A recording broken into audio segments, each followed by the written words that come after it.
Un ancien chirurgien français a commencé son procès lundi, faisant face à des accusations de viol et d'agression sexuelle sur près de 300 patients, dont la majorité étaient des enfants à l'époque. Il s'agit de l'une des plus grandes affaires de pédocriminalité dans le pays. La juge Aude Burezi a officiellement ouvert l'audience dans la ville de Vannes, à l'ouest de la France, alors que Joël Le Squarnec, 74 ans, prenait place dans le box des accusés. Écoutez, Joël Le Squarnec a montré qu'il était dans un esprit de coopération à l'égard de la justice, à l'image d'ailleurs du volontarisme qui a été le sien au cours de ses interrogatoires pendant près de 5 mois chez le juge d'instruction. Nous n'avons pas un accusé qui est mutique, désinvolte, extrêmement agressif dans son propos, mais quelqu'un qui au contraire se plie complètement au procès, quelqu'un qui, comme cela lui a été demandé, souhaite s'exprimer à l'égard de chacune des victimes dans cette affaire et qui va le faire sur...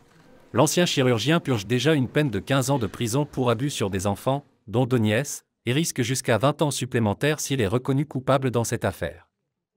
Il reconnaît les accusations mais affirme ne pas se souvenir de tous les détails. Certains survivants n'ont également aucun souvenir des agressions, car ils étaient inconscients au moment des faits. La présidente du tribunal a lu les noms de toutes les victimes à la cour, et un avocat y a répondu.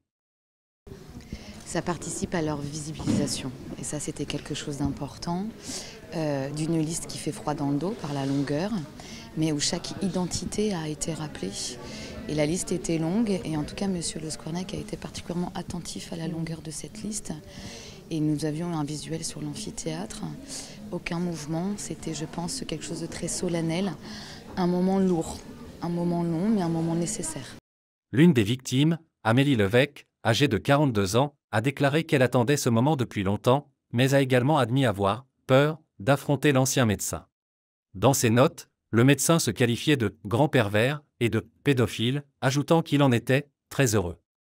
Le procès sera ouvert au public, mais les témoignages des victimes, mineures à l'époque des faits, seront entendus en privé pendant 7 jours. Rapport de bureau, News X.